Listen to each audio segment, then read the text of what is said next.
जिल्ह्याच्या आष्टी शहरामध्ये गेल्या 3 वर्षापासून ईद ए मिलाद निमित्त मुस्लिम युवक रक्तदान शिबिराचं आयोजन करतात. यावर्षी पण हा कार्यक्रम मोठ्या उत्साहाने सुरू आहे. आपल्यासोबत इथले काही संयोजक आहेत, त्यांच्याशी आपण बोलणार आहोत. काय सांगा?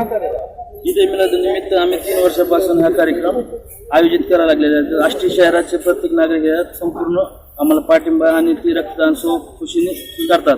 हा उपक्रम आम्ही मागील 3 वर्षापासून करायला लागलो. मागच्या वेळेस आमचे 135, 120 आणि यावेळेस आम्हाला 100च्या पुढं हा आकडा घेऊन जायचा. समाजाचा एकतेचा संदेश द्यायसाठी आम्ही हा कार्यक्रम राबवला.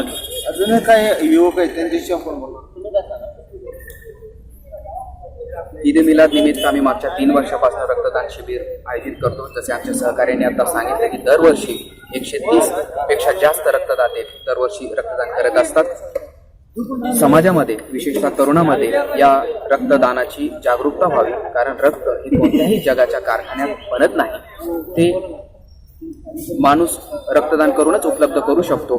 आणि मोहम्मद सल्लल्लाहु अलैहि वसल्लम या जगामध्ये अहिंसेचा प्रेमाचा संदेश घेऊन आले. तोच संदेश आम्ही या रक्तदानाच्या माध्यमातून या जगाला देऊ इच्छितो. अजूनही काही युवक आहेत, त्यांच्याशी आपण बोलणार. सालाबादाप्रमाणे ईद ए मिलाद निमित्त आम्ही काही सामाजिक उपक्रम करतो.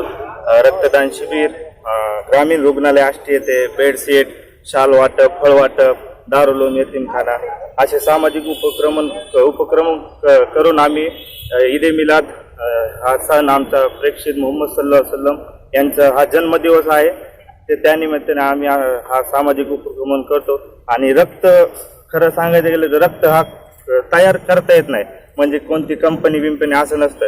रक्ताचं खूप महत्त्व आहे आणि असेच शिबिर वगैरे घेतल्यावरच रक्त रुग्णांना भेटतं. त्याच्यामुळं आम्ही हा रक्तदान शिबिर घेतो दरवेळेस. आपण बघितलं की गेल्या 3 वर्षापासून हा उपक्रम सुरू आहे. मोठ्या प्रमाणात तिथे युवक सहभागी आहेत, त्यामुळे या रक्तदान शिबिराला चांगला प्रतिसाद मिळाला.